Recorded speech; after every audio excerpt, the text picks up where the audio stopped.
Good morning, St. Patrick's. Welcome to this week's video newsletter. I hope everyone is doing well and your Lenten season is going well.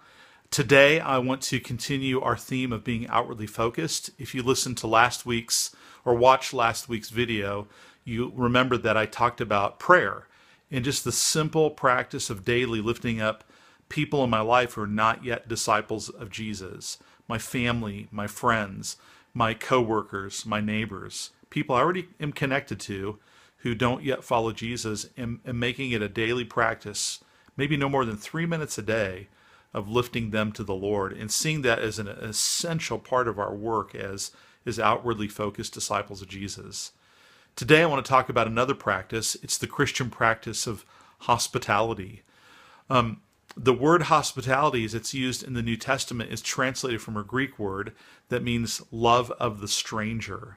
And probably a good way to think about it is it's just the regular practice of welcoming into my life people who are not yet disciples of Jesus. It has a parish-wide dimension. I want to talk about that.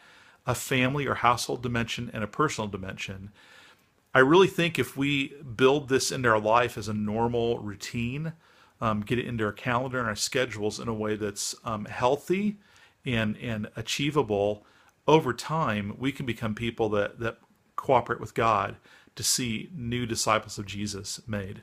So, what does it look like as a parish? Well, I think you might know that I'm a member of a Benedictine order, and one of the key values of Saint Benedict and the monasteries he founded, for example, the Abbey of Gethsemani over near Bardstown is Benedictine, is the commitment to hospitality. So anyone can show up, anyone's welcome, they can stay there, they can eat there.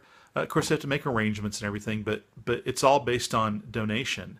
And it was a practice of the monastery to welcome the stranger like you'd welcome Christ. So that's a great way to think about what we're called to do as a parish. When we gather on Sundays, we regularly have visitors. Some are disciples who are exploring our church, but we've had people, especially since our move downtown, who are probably not following Jesus. Maybe they did at one time, maybe they're baptized, but they don't seem to be living as regular disciples of Jesus. And we're called to welcome them as though we've welcomed Christ. So a good question to ask is, when I come to church, in addition to connecting with my friends, which is great and important and good, I do not want to diminish that. What does it look like when that guest shows up? What does it look like when that person from the neighborhood kind of maybe wanders in towards the end, or maybe during one of our common meals? Do I see them as Jesus, and do I reach out to them and love them as though they're Jesus? Learning how to do that as a community, if we can grow more and more in that, it'll make us a very outwardly focused community. Second, in your household, I think one of the easiest ways to be outwardly focused as a household is to build into my calendar a regular practice of having people over who are, I know, family, friends, neighbors, coworkers, who are not Christ followers. If all of us could figure out a way once a month, or if you've never done it all, at least once a quarter, but once a month, getting a rhythm of doing that, where one evening a month, we could just have some folks over for dessert or to hang out or to share a meal. That can be a really awesome way to practice hospitality. Trudy and I just did this last week. I'm a conversational English partner with a man from Saudi Arabia, and he and his wife came over for supper, and they shared food and we shared food, and we spent about 2 hours together and had a great time getting to know each other and sharing lives. We didn't have a revival meeting. We didn't even talk about the gospel. But we treated them as though they're Jesus and welcomed them to our home, and we're trusting that God, will work in that. Then I think, secondly, I can be hospitable as an individual. I think one of the ways this can really show up is for those of us that go to a workplace. Is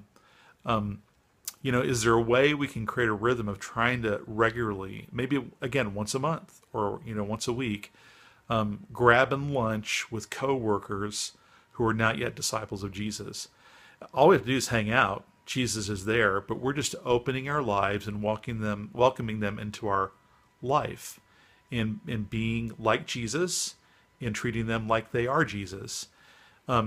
Those three things, as a parish, if we can have a sort of an ethic of hospitality where we treat all guests as though they're Jesus. If in our households we can create space, if once a month is too much, once a quarter, some sort of rhythm that works for you to get on the calendar welcoming people into your home that aren't yet disciples of Jesus, and then in our personal lives. For me, I don't go to a workplace where there aren't disciples, so I've done things like become a conversational English partner and welcome someone into my life personally, so I can be friends and treat my friend like he's Jesus. And I trust that God will work through that. An interesting thing to note is in the process of anyone deciding to change how they think about life or how they'll live their life, rarely does it come from some sort of rational or impersonal presentation. Usually, you make a friend with someone, you learn to trust that friend, you learn to respect that friend, and then over time, you're more prone to be curious about what that friend thinks or believes. It might even be open to changing the way you look at life and how you live your life. And that reality applies profoundly to being outwardly focused. So much of all that is about praying and loving people and practicing hospitality, treating the stranger, the guest, as though they are Jesus. So I'm committed to doing that, and I hope we more and more and more can grow in that area and take what we already do in that way and just increase our faithfulness in walking that out. God bless and have a great week.